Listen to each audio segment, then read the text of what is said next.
محمدا رسول الله. الرحمن الرحيم. السلام عليكم ورحمة الله وبركاته.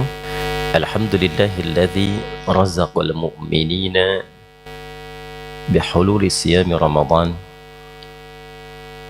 فدلنا على الخير وجعلنا من المتقين، والصلاة والسلام على رسول الله الذي دلنا وسن علينا كل الخيرات في رمضان، فكان إمام المتقين أرسل رحمة للعالمين، فصلوات الله عليه وسلامه التام وعلى آله وصحبه وذرياته وأمته إلى يوم الدين وبعد.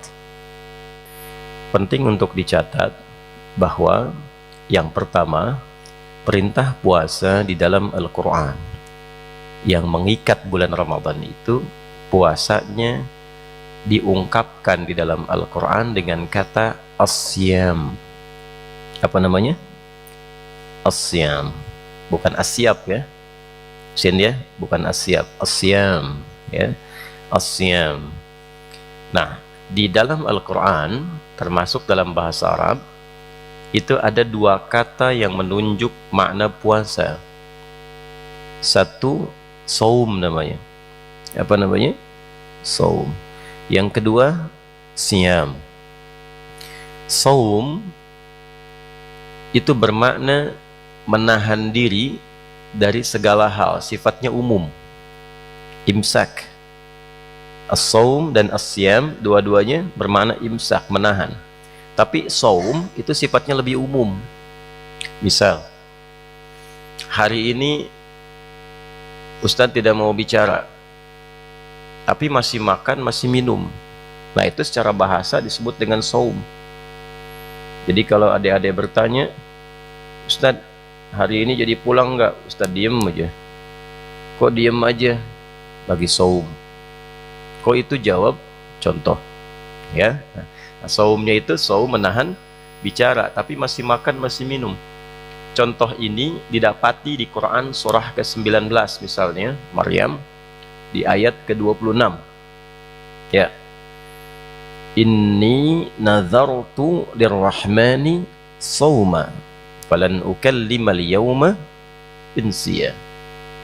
Maryam alaihissalam, Sayyidah Maryam itu tanpa disentuh laki-laki manapun, ibu bisa mengandung, melahirkan, sebagai anugerah dari Allah untuk membawa satu rasul yang ditunjukkan mukjizatnya sejak dilahirkan, yaitu Nabi Isa alaihissalam. Nabi Muhammad lebih hebat, sebelum lahir sudah diberikan mukjizatnya ya, ditunjukkan kepada nabi-nabi sebelumnya. Makanya nanti Nabi Isa itu memviralkan Nabi Muhammad padahal beliaunya belum lahir. 600 tahun sebelum kelahiran Nabi Muhammad sudah diviralkan namanya. Itu yang melekat kepada Nabi Muhammad sallallahu alaihi wasallam. Contohnya di surat As-Saff ya, surah ke-61 di ayat ke-6.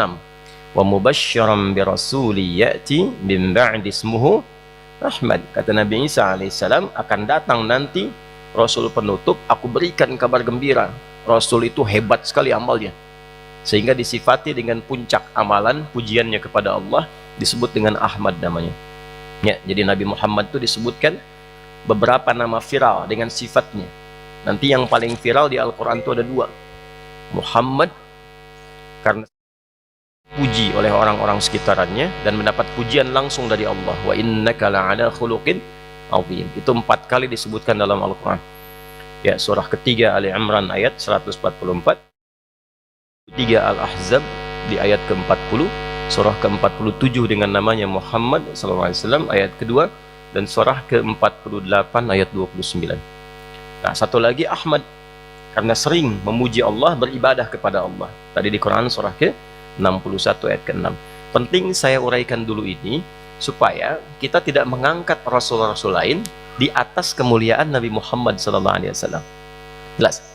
Jadi setiap nabi punya mukjizat, punya keistimewaan. Nabi Ibrahim Khalilullah yang sangat dekat dengan Allah. Nabi Ismail Ghulamun Halim yang sangat cerdas dan perasa. Nabi Ishaq disifati dengan Ghulamun Alim, sejak kecil itu sudah jenius ya. Sampai ke Nabi Musa, Nabi Isa, dalam semua hebat. Tapi kehebatannya tidak mengungguli siapa? Nabi Muhammad sallallahu alaihi wasallam. Ya, ini gambaran pertama yang penting disampaikan dulu. Kembali ke surah Maryam, untuk menunjukkan mukjizat Nabi Isa alaihissalam saat mulai dilahirkan, Allah perintahkan kepada Sayyidah Maryam, silahkan makan dan minum. Wa kuli washrabi. Kan? Makan boleh, minum boleh, sampai merasa senang. Wa qardi aina, sampai merasa senang. Tapi kalau ketemu orang, jangan bicara, jangan jelaskan, jangan bikin press conference, jangan klarifikasi menerangkan tentang bayi yang dibawa itu. Nanti biarkan bayinya bicara sendiri sebagai pembebas dari segala tuduhan untuk ibunya, sekaligus menunjukkan mukjizat bahwa ini memang kelahirannya tidak biasa. Ya, jadi nggak ada mungkin orang bisa mengandung, melahirkan tanpa disentuh laki-laki manapun. Tapi kan kalau kita jelaskan secara pribadi begini, orang bisa menyangkal. Nah, cara membantah itu Allah datangkan dengan bantahan yang memang orang pun menyadari nggak ada yang bisa begini. Ya, ada bayi baru lahir langsung bicara? Tidak ada. Menangis gitu ya, baik ya? Yang ada menangis. Tapi yang ini unik, istimewa, bisa bicara, bisa menjelaskan, membebaskan ibunya dari tuduhan, menerangkan siapa Tuhannya, dan menyampaikan tentang perintah Allah kepadanya. Wa awsani bis shalah waz zakah, ya, wa ja'alani mubarakan aina ma kuntu wa awsani bis shalah. Itu bisa menjelaskan tentang Tuhannya, tentang keberkahan lahirnya, tentang pembebasan ibunya, tentang amalannya, ya, diantaranya sholat. Itu nanti masuk di ayat ke-31-nya sampai dengan 33. Nah, ini yang ingin saya sampaikan, menjelaskan makna saum dulu. Ya, makna saum itu satu. Tapi kalau kalimatnya diganti dari saum menjadi siyam, disebutkan 9 kali dalam Al-Quran. Berapa kali? 9 kali. Maka maknanya merubah dari yang umum menjadi khusus. Satu.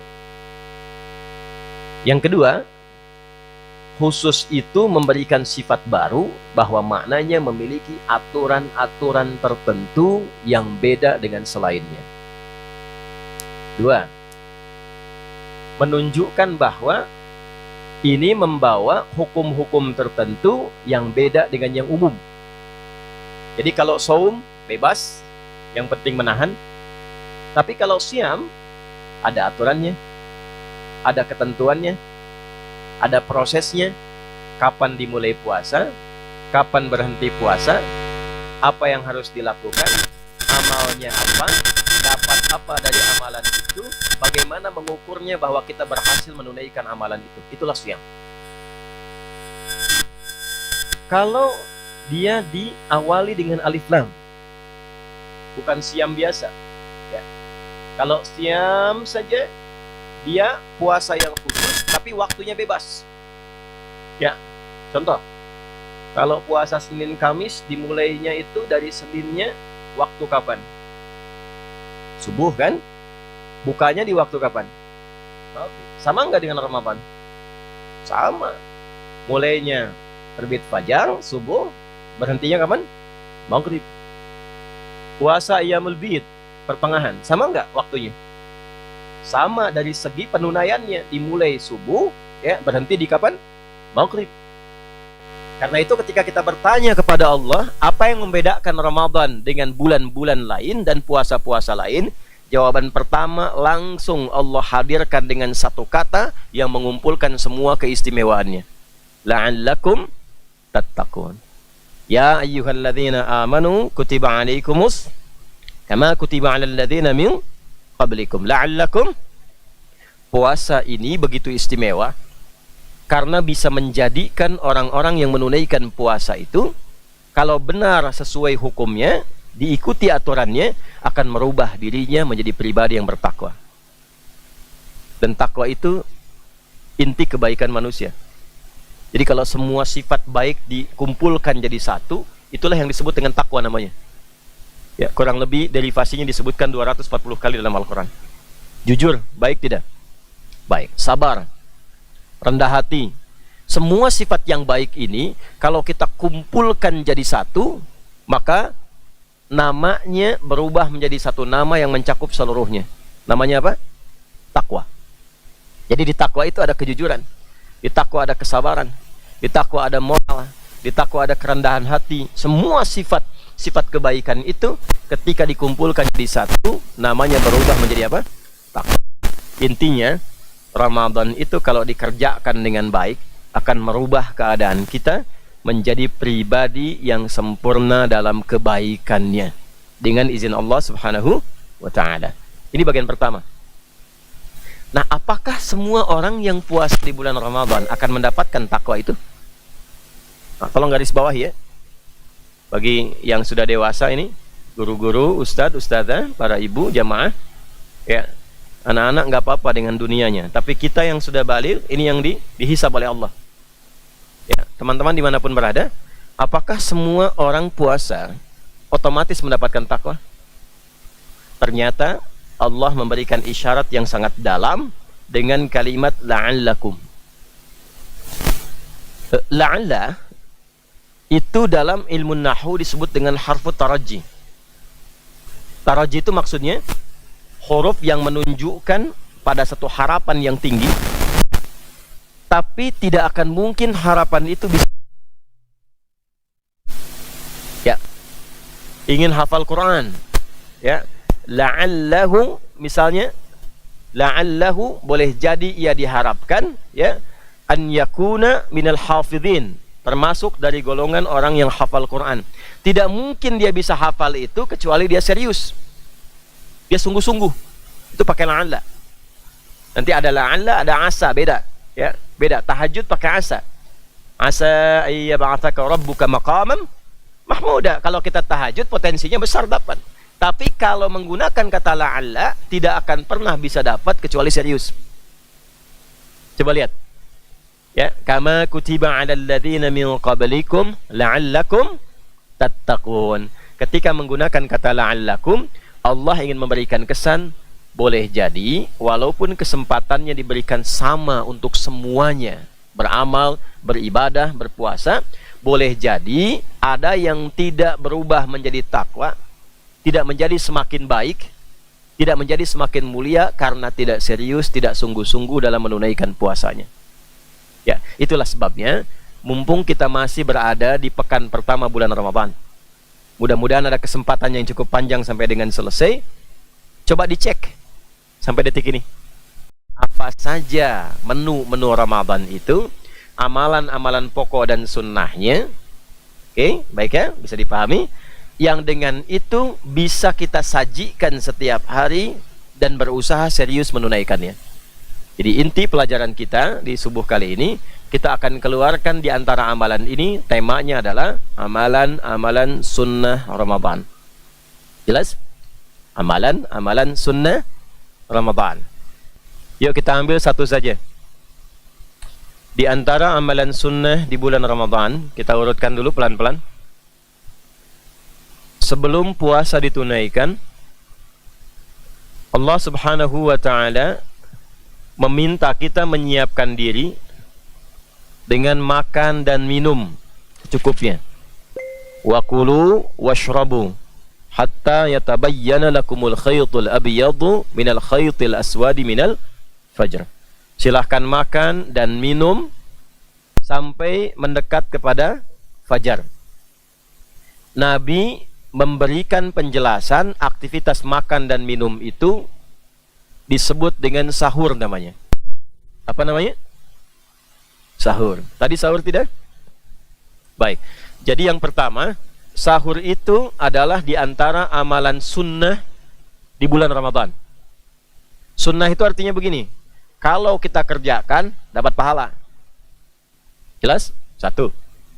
Kalau kita kerjakan dapat apa? Nah, dikerjakan di luar Ramadan dengan dikerjakan di dalam Ramadan itu beda. Misal, kita ingin puasa Senin, tapi di luar Ramadan, lalu sahur dulu, ya. Mengerjakan amalan sunnah itu dapat pahala. Sekali dikerjakan 10 kebaikan. Man jaa'a bil hasanati falahu asyru amsalihha. Quran surah 6 ayat 160. Tapi kalau dikerjakan di Ramadan, itu dikalikan lipat lagi, ya, minimal setidaknya au kama aradahu subhanahu wa ta'ala, ya, itu setidaknya kali 10 kali lipat lagi. Jadi bisa dibayangkan tuh, ya. Biasa dapat pahala A, ketika masuk Ramadan sahur, itu pahalanya digandakan lebih daripada sebelumnya. Ya. Satu bagian, ya. Awas, ini kapan lagi makan dapat pahala tuh? Ya, minum dapat pahala. Pahala itu nanti kelihatannya sebelum meninggal. Ya.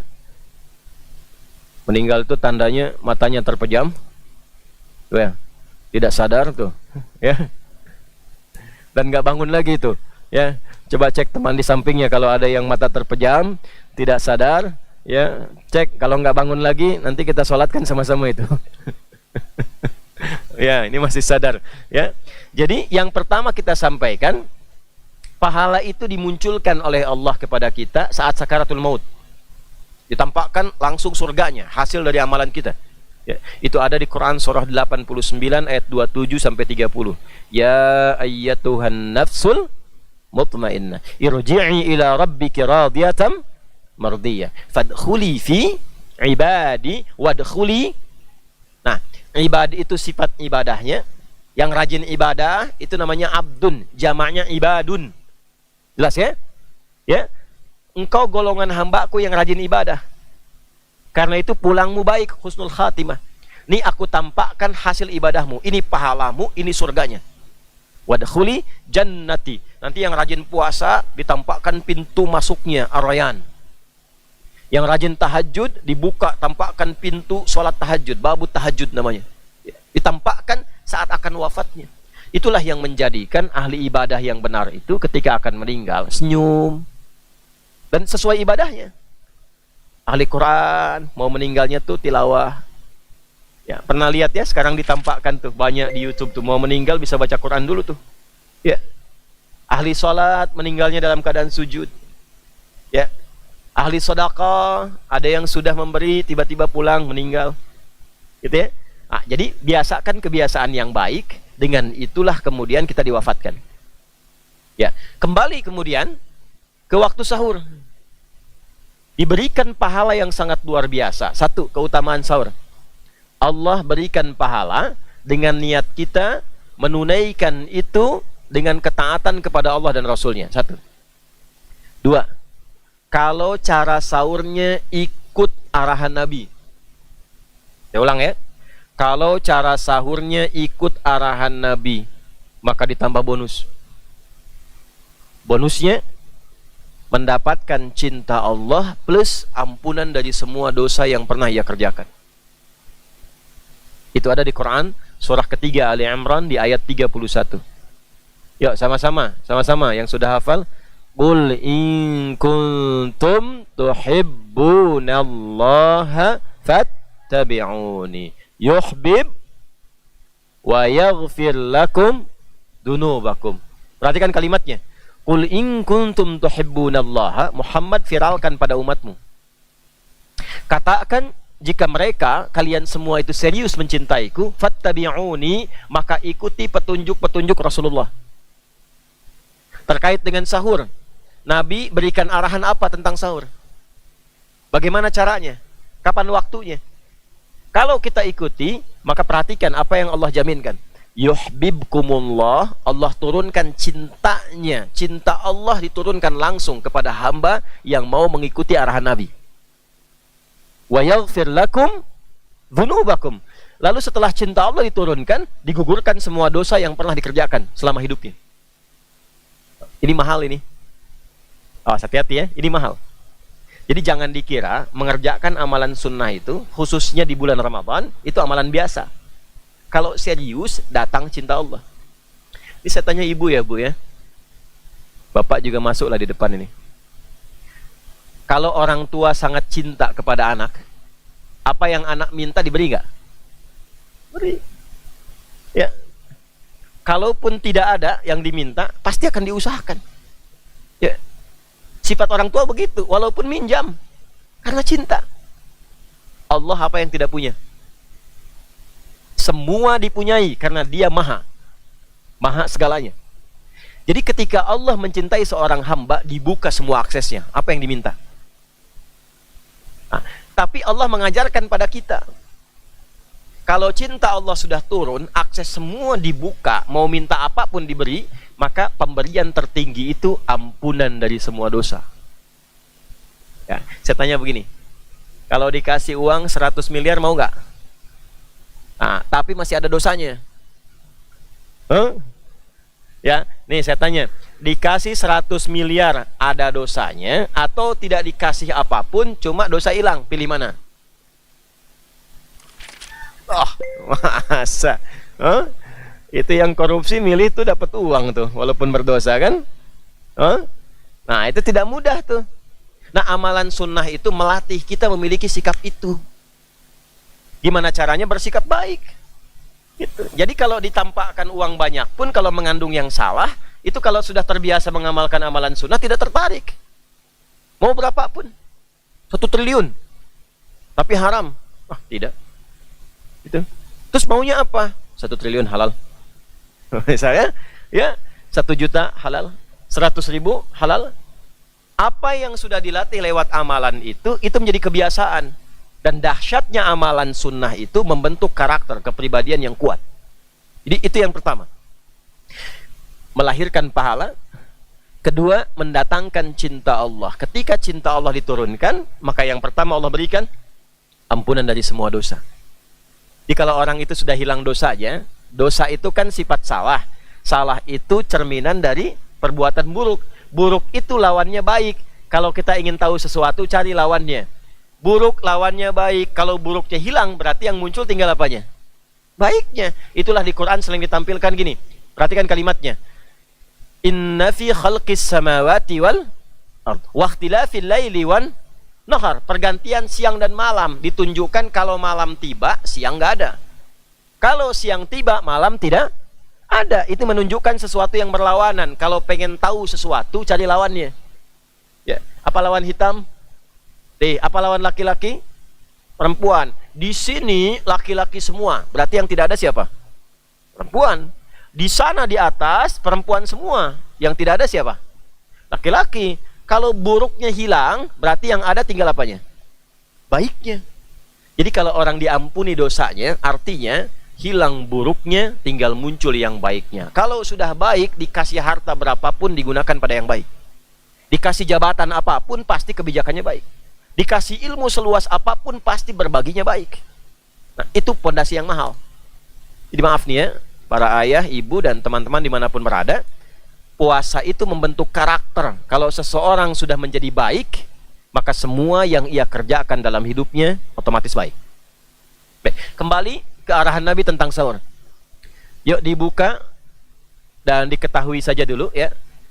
Imam Al-Bukhari mendokumentasikan arahan Nabi tentang sahur ini dalam salah satu pembahasan di kitab Sahih beliau, masuk dalam Kitabus Siyam, topik tentang pedoman menunaikan ibadah puasa.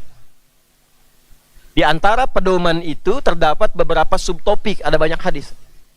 Di antaranya tentang babus sahur. Bab subtopik cara dan waktu menunaikan makan apa? Sahur. Ya, saya langsung ke hadisnya. Qala sallallahu alaihi wasallam, Nabi sallallahu alaihi wasallam pernah bersabda, perhatikan kalimatnya, tasahharu fa inna fis sahuri barakah. Tasahharu fa inna fis sahuri barakah. Tasahharu ini sering diterjemahkan begini, makan sahurlah kalian. Fa inna fis sahuri, karena dalam makan sahur itu barakah, terdapat berkah. Ya, pelan-pelan ya. Apa itu makan sahur? Makan sahur adalah makan yang dilakukan di waktu sahar. Ya, di atas tuh ya. Makan yang dilakukan di waktu sahar. Waktu sahar itu adalah waktu singkat menjelang fajar, kurang lebih 15 menit sampai dengan 30 menit. Misal, tadi subuh jam 4.43 waktu Mira di Banten. Kalau kita terapkan waktu saharnya, maka kurangi kurang lebih 30 menit lah. Ya. Berarti kurang lebih jam 4 lewat 15 menit. Nah, 4:15 menit itu waktu sahar namanya. Jamak dari sahar itu asharun. Ashar. Yo, siapa yang bisa nemukan ayat di situ ada kata ashar? Angkat tangan. Yang perempuan boleh langsung suara. Siap gitu. Ashar, coba temukan. Hitung sampai 3. 1 2 3. Waktu habis, hilang 100.000. Ya. Quran surah ke-51 yang tadi Ustaz bacakan dalam salat subuh, ayat 18. Wabil ashari hum yastaghfirun. Ya. Satu lagi, Ustaz kasih bocoran alus nih. Ya. Di Ali Imran yang ayat 17. Cepat. 1 2 3. Waktu hampir habis. Ya, habis betulan. Ya. As-sabirina was-sadiqina wal-qanitina wal-munfiqina wal-mustaghfirina bil ashar. Ya. Nah, ada waktu menjelang fajar namanya sahar. Semua kegiatan yang dikerjakan di waktu sahar disebut dengan sahur namanya. Jadi yang pertama, petunjuk Nabi, makan sahur itu kalau mau dikerjakan, lakukan menjelang fajar. Ya, jangan terlalu awal. Kalau terlalu awal boleh tidak? Boleh. Boleh saja, nggak apa-apa. Tapi tidak masuk kategori dari pedoman Nabi. Makan tetap makan. Kenyang tetap kenyang. Tapi kalau kita ingin dekatkan dengan sunnahnya, petunjuknya Nabi, dan nanti lihat apa manfaatnya, maka lakukan di waktu apa namanya? Sahar. Ya, apa yang kita dapatkan di situ? Fa inna fis sahuri barakah. Kalau makannya waktu sahur, dapat berkahnya. Kalau makannya di luar sahur, misal 2:30 udah makan, boleh tidak? Boleh. Jam 2 makan, boleh tidak? Boleh. Ya, karena ayatnya juga umum, wakulu washrobu, silahkan makan, minum senyamannya. Hatta yatabayyana lakumul khaytul abyadu minal khaytil aswadi minal fajar, sampai dekat-dekat ke fajar. Ya, masih umum sifatnya, silahkan saja. Tapi potensi mendapat berkahnya menjadi berkurang. Jelas? Nah, kalau kita ingin makan, dekatkan itu ke waktu-waktu yang disebut dengan waktu sahar namanya. Menjelang apa? Fajar. Baik, jelas waktunya. Jadi kalau mau makan sebelum puasa, makannya di waktu apa namanya? Sahar. Untuk itu makannya disebut makan apa? Sahur. Baik, kalau orang makannya di waktu sahar dan dia kerjakan sahur, maka kata Nabi, fa inna fis sahuri barakah. Dalam sahur itu ada berkah yang Allah berikan. Dah, apa itu berkah? Kembali dimulai dengan 100.000. Ayo, yang di atas, yang perempuan. Ya, anak-anak yang SD ya.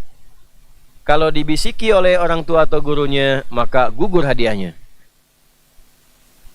Baik. Barakah, kita memang belum belajar untuk tambahan.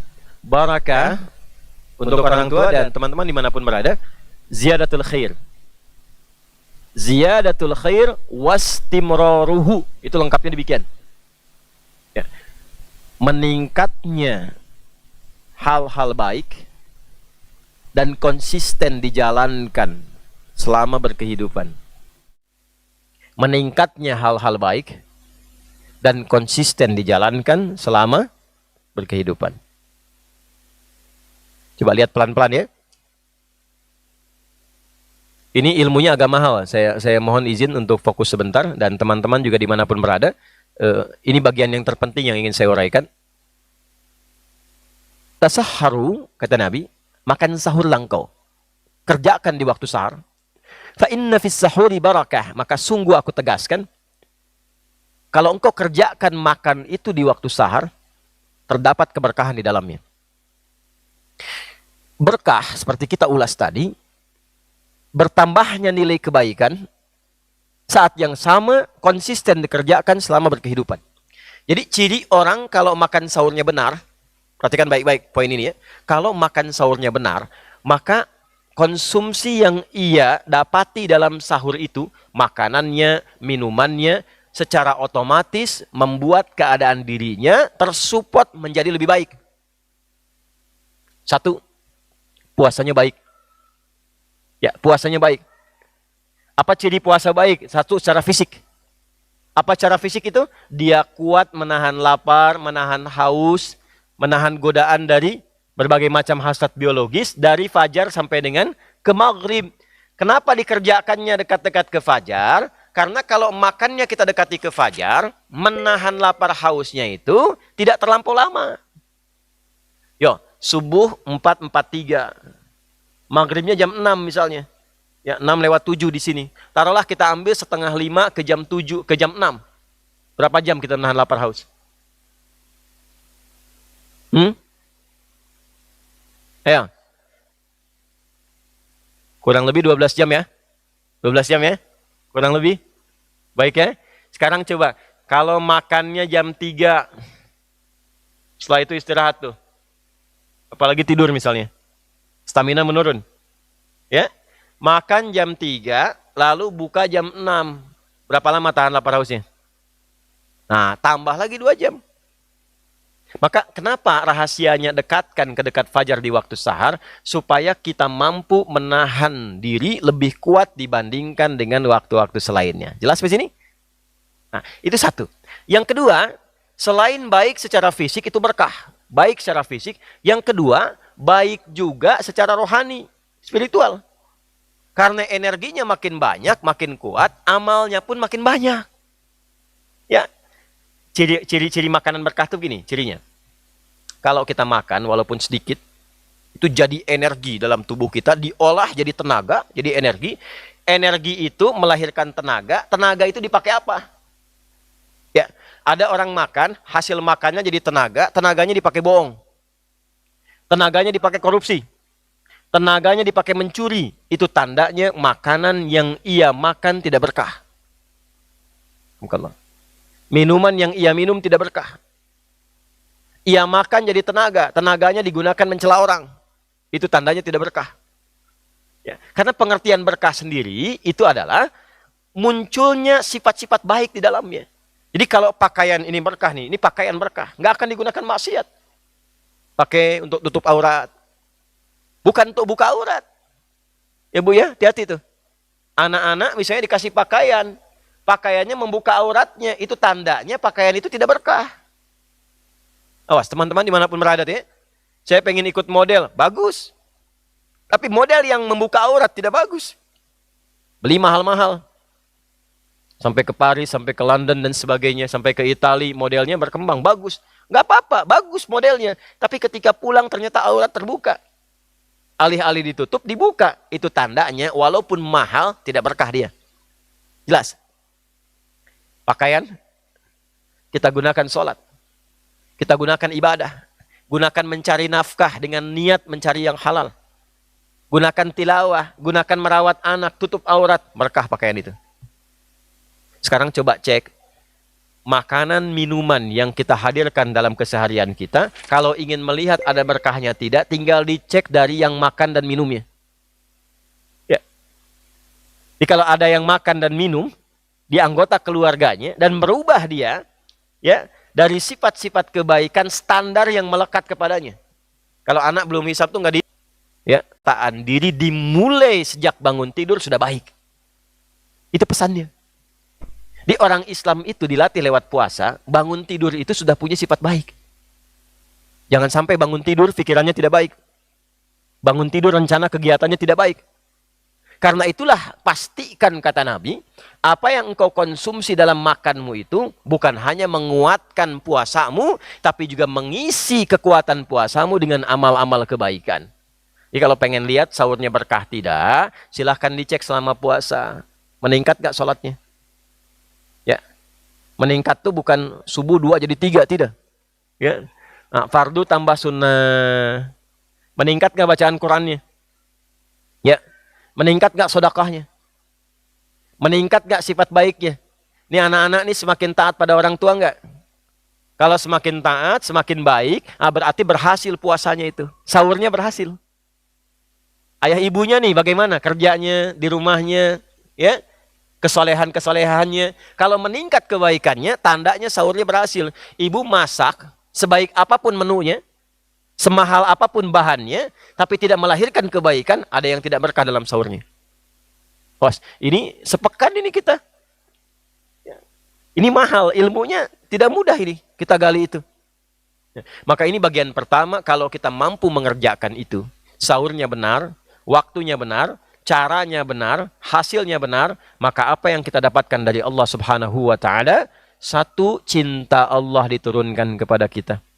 Dengan cintanya rajin ibadah, tinggalkan larangan Allah, dan saat bersamaan dirubah dia jadi pribadi yang baik. Wa yaghfir lakum dzunubakum. Nah, ini materi yang sederhana, singkat, padat, tapi penting untuk kita lakukan. Saking pentingnya, Nabi sampai mengatakan dengan kata inna, fa inna, saya tegaskan kata Nabi itu. Ya, saya tegaskan ada keberkahan dalam makan sahur itu. Nih, Ustaz mau kasih rahasia besar.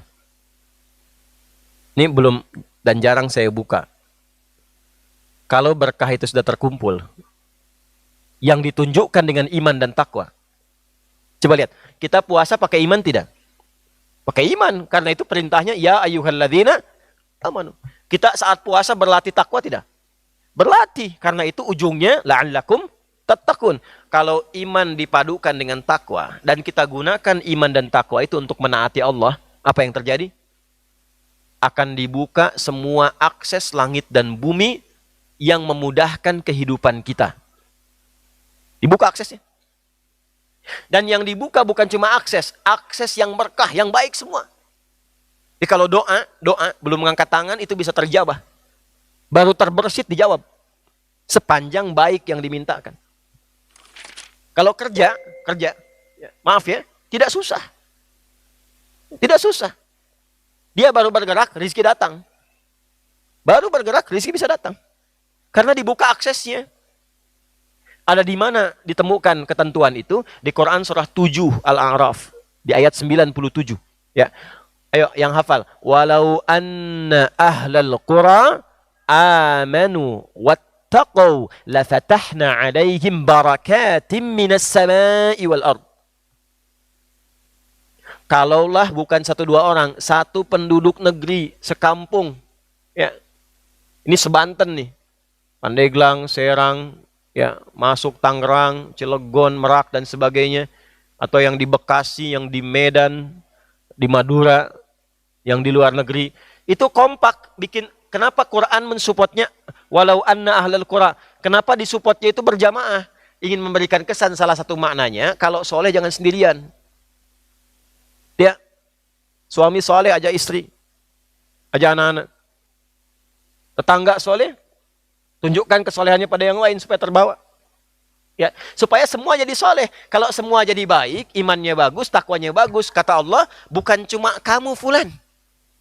Bukan hanya engkau fulan. Teman-temanmu, tetanggamu, kerabatnya pun akan dibuka aksesnya oleh Allah. Apa yang dibuka?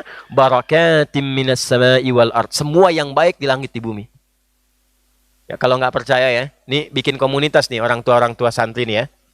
Silahkan bikin komunitas.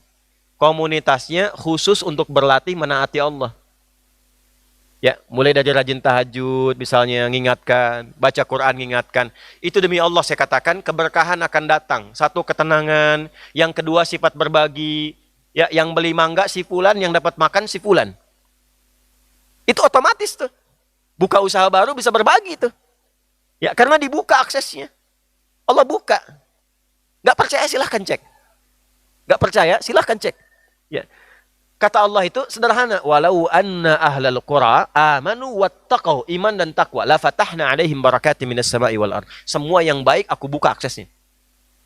Cuman sayang. Ya. Ayo coba yang hafal, lanjutkan ayatnya. Siapa? Ustaz, lanjutkan ayatnya. Yang keras. Puasa. Yang keras bacanya, puasa ya. Walakin kadzabu, cuman sayang. Ya, nggak dikerjakan. Ya saya tanya begini, kita yakin nggak dengan Allah? Hah? Yakin Allah Tuhan? Yakin Maha Kuasa.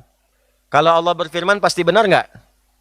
Pertanyaannya, Allah sudah berfirman, kenapa nggak dikerjakan? Walakin kadzabu, cuman sayang kalau nggak diikutin, kata Allah itu. Malah ada yang ingkar. Ya katanya yakin, dikasih tahu malah bilang, masa sih? Hah? Nah, kalau masa sih itu artinya belum yakin. Makanya dibuka dengan keyakinan, amanu, yakin dulu. Ya. Walakin kadzabu, cuman sayang. Banyak yang ingkar, yang nggak percaya, nggak dikerjakan, nggak dilakukan. Dulu orang dengar ayat sami'na wa ata'na, karena itu berkah semua hidupnya. Bilal jadi berkah, Umar jadi berkah, Ali jadi berkah, Abu Bakar jadi berkah radhiyallahu taala anhum jami'an. Semua berkah. Kenapa? Sami'na wa ata'na. Sekarang beberapa umat sami'na wa nanyaina. Kami dengar, kami klarifikasi dulu. Kami dengar, kami tanya dulu. Kami dengar, kami perjelas dulu. Kalau menguntungkan secara pribadi kerjakan. Kalau capek, nawar. Nah itu makanya nggak dapat sempurna. Sebetulnya teorinya sederhana. Yang punya dunia siapa? Allah. Baju dunia bukan nih. Makanan dunia bukan. Kalau pengen dari ujung kepala nih, mumpung kalian masih kecil-kecil nih ya. Adik-adikku ya, anak-anakku, mumpung masih kita baru mulai belajar. Kalau pengen dari ujung kepala sampai ujung kaki, dimudahkan oleh Allah, dikasih. Ya, kasihnya bukan malaikat langsung turun, tidak. Ya, nanti lewat hamba yang lain, si fulan datang dari ujung kepala tuh, peci Allah kasih, nggak beli. Kacamata Allah kasih, baju Allah kasih, sampai sarung, sampai kaos kaki. Gampang kuncinya. Dari sekarang kalian dekati Allah, rajin sholat. Selesaikan Al-Quran. Ngantuk, lawan.